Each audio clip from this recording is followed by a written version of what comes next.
vas faire des bêtises, toi. Ouais, je te vois.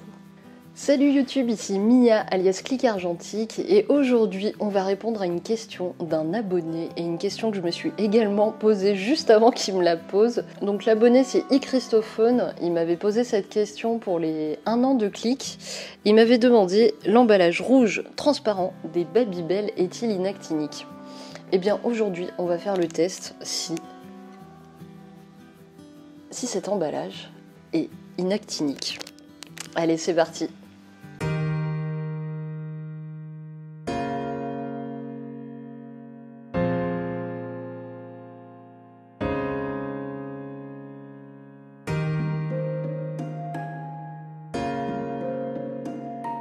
Hors caméra, j'ai d'abord testé mon papier parce que vous savez, j'utilise énormément de papier périmé, donc je voulais vérifier qu'il n'était pas voilé.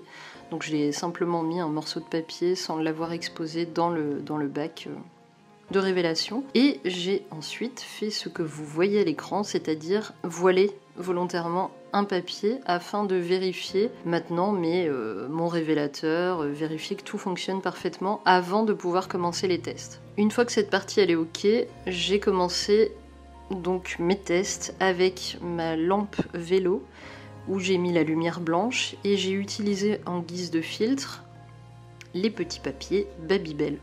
Donc j'ai fait papier par papier afin de voir si en fonction de l'épaisseur, en fonction du nombre de petits Babybel que j'allais mettre, d'emballage Babybel que j'allais mettre, si ça allait changer quelque chose pour les résultats. Sachez tout de même que là ça reste des tests assez trash dans le sens où l'idéal quand vous travaillez en labo, l'idéal est de mettre la source lumineuse environ à 1,20 m de vos bacs afin de justement éviter d'éventuels voilages de papier.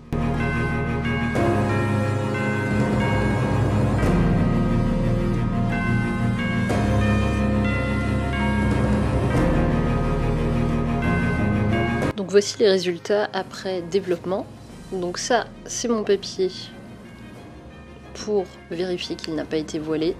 Ça, c'est ma bande test que j'ai volontairement voilée afin de voir que le point de vue bac était bon. Et ensuite, on va voir ensemble si le papier Babybel est inactinique. Voici une épaisseur de papier Babybel, 2 épaisseurs de papier Babybel, 3 épaisseurs, 4 épaisseurs et 5 épaisseurs. Je fais une petite aparté rapidement, donc vous avez pu voir que le papier Babybel n'était pas inactinique. Ce que je voulais ajouter à cette vidéo, c'est que c'est bien beau de faire des petits tests comme ça un peu foufou, mais moi j'aimerais quand même qu'on puisse approfondir ce qu'est et la fonction qu'a une lumière inactinique. Donc on en parlera dans une autre vidéo prochainement, peut-être la semaine prochaine, je vais voir en fonction.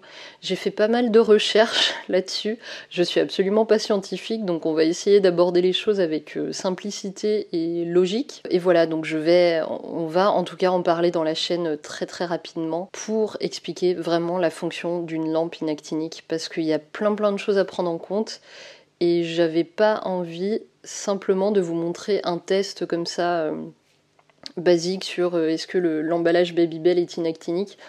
Bon, certes, il l'est pas, c'est dommage. Ça aurait pu être utile pour pas mal de gens, je suis sûre. Mais il y a d'autres solutions. Et voilà, donc on en parlera très très prochainement. Voilà, cette vidéo elle est terminée, j'espère qu'elle vous a plu, j'espère qu'elle vous a apporté quelque chose. On se retrouve la semaine prochaine pour de nouvelles aventures et en attendant, n'hésitez pas à passer sur Utip, mater 1 ou 2 pubs pour me soutenir ou sinon passer sur ma page Tipeee. Je vous dis à la semaine prochaine. Allez, salut!